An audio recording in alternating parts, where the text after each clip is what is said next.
Come on, everybody.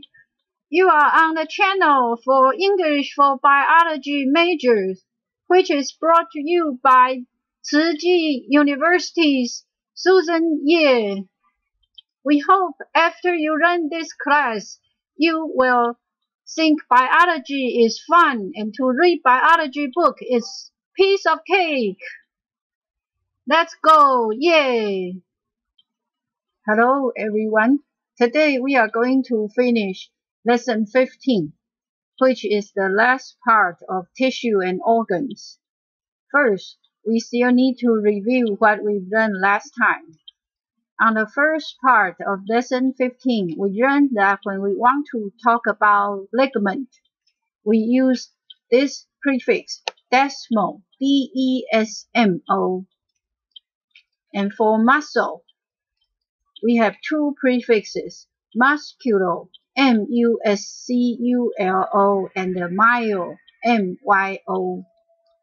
For cartilage, we have one prefix, chondro, C-H-O-N-D-R-O. For tendon, we have four prefixes, tendo, T-E-N-D-O, tendino, T-E-N-D-I-N-O, teno, T-E-N-O, and tenonto, T-E-N-O-N-T-O. And for pelvis, we have pelvio, P-E-L-V-I-O.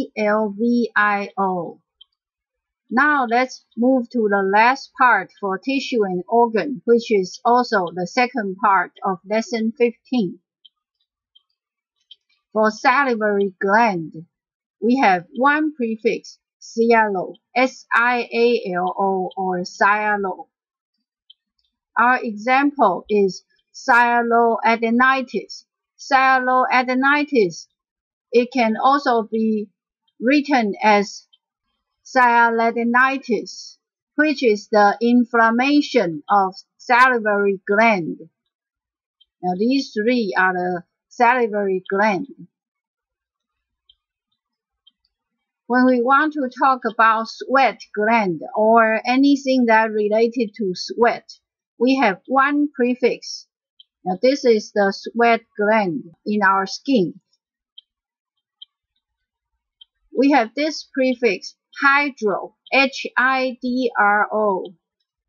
Our example is hidrocystoma.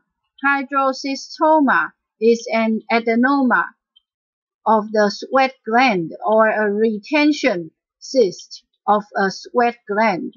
This is hidrocystoma, and this is a biopsy of a hidrocystoma. For tonsil, which is this part of our gland, you can see it when doctor examining it, and tonsil is sometimes it has inflammation when we have a cold. These two prefixes can be used when we are talking about tonsil. Amygdalo, A-M-Y-G-D-A-L-O, and the tonsillo, T-O-N-S-I-L-L-O.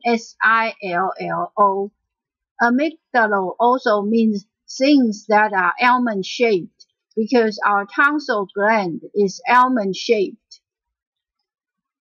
Our example for amygdalo is amygdaloid. Amygdaloid has one of the meaning is shaped like an almond. It also can refer to that it's shaped like our tonsil. Both of them, we can use this adjective, amygdaloid.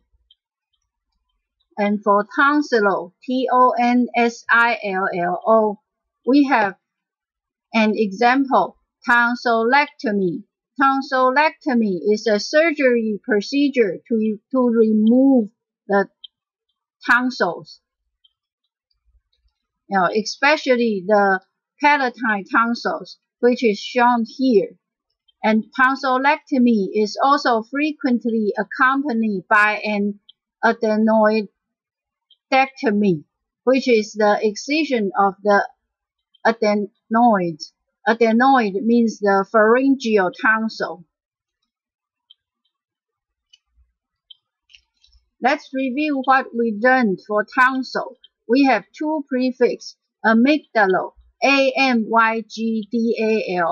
and the tonsilloid, T-O-N-S-I-L-L-O.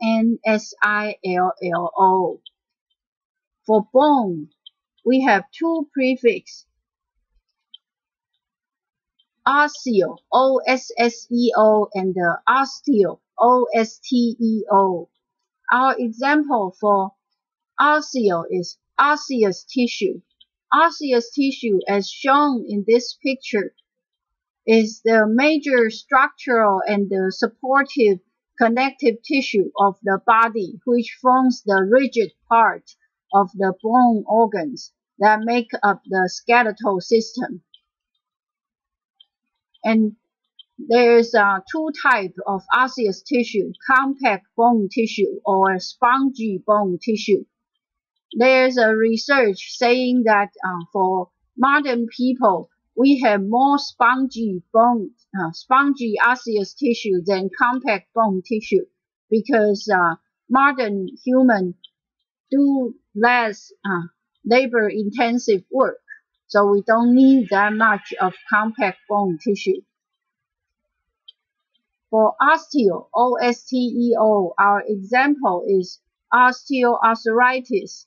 Osteoarthritis is a pathology term meaning a form of arthritis affecting mainly old people caused by chronic degeneration of the cartilage and the synovial membrane of the joints, leading to pain and stiffness.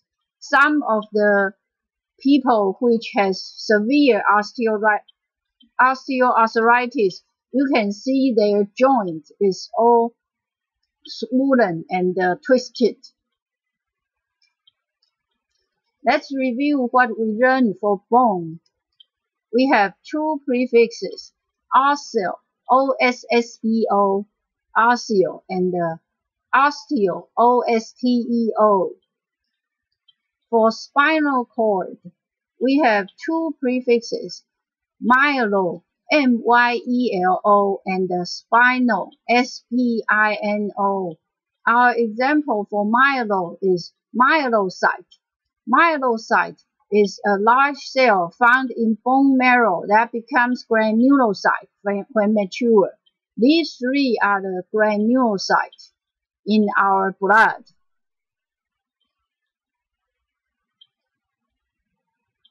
Myelocyte can also mean a cell associated with the myelin of the brain and the spinal cord. And for spinal, our example is spinocerebellar ataxia. Spinocerebellar ataxia is one form of the progressive degenerative genetic disease with multiple types, each of which could be considered a disease in its own right. And it always accompanied with failure of muscular coordination and the irregularity of muscular action. There's a famous story in Japan that which has become a TV series called 1 Liter Tears. The main character, she has the spinocerebellar ataxia. And spinocerebellar meaning of or relating to the spinal cord and the cerebellum. Ataxia meaning an inability to coordinate voluntary muscular movement that is symptomatic of some disorders of the central nervous system. So together it means failure of muscular coordination and the irregularity of muscular action due to some disease occur in spine and the cerebellum. Let's review what we've learned for spinal cord. We have two prefixes, myelo, M-Y-E-L-O, and the spinal, S-P-I-N-O. For vertebra, we also have two prefixes, spondylo, S-P-O-N-D-Y-L-O, and the vertebral, V-E-R-T-E-B-R-O. Our example for spondylo is spondylitis. Spondylitis is the inflammation of the vertebrae.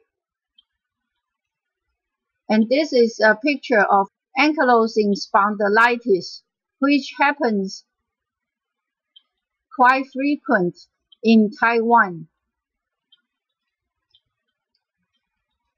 Our example for vertebral is vertebral costal. Vertebral costal is things that relating to the vertebra and the rib, which is called vertebral costal. Let's review what we learned for vertebra. There's two prefixes, spondylo, S-P-O-N-D-Y-L-O, and the vertebral, V-E-R-T-E-B-R-O. Now we finish lesson 15. Let's review what we've learned today. Salivary gland, there's one prefix, sialo or sialo, S-I-A-L-O. For sweat or sweat gland, we have one prefix, hydro, H-I-D-R-O. For tonsil, we have two prefixes, amygdalo, A-M-Y-G-D-A-L-O, and the tonsillo, T-O-N-S-I-L-L-O. For bone, we have two prefixes, osseo, O-S-S-E-O, and the osteo, O-S-T-E-O. As for spinal cord, we have myelo, M-Y-E-L-O, and the spinal, S-P-I-N-O. And for vertebra, we have spondylo, S-P-O-N-D-Y-L-O, and the vertebral, V-E-R-T-E-B-R-O. Do notice that there's a difference between spinal cord and the vertebra. Vertebra is the part of bone, the bone part of our spine, and spinal cord is the neural part of our spine. Now we finish all of the tissue and the organs, although some of the prefix or suffix, which is not frequently used, is not mentioned in our course. Next time when we come back, we'll continue with lesson 16, which is the prefix and suffix that are frequently used in biology. See ya! English for Biology Major is brought to you by TCU's English for Biology Major course team. If you have any questions, don't forget to visit our FB fans page. The website is here, and you can also scan the QR code to reach to our FB fans page. This course is sponsored by Centers for Faculty Development and Instructional Resources of TCU.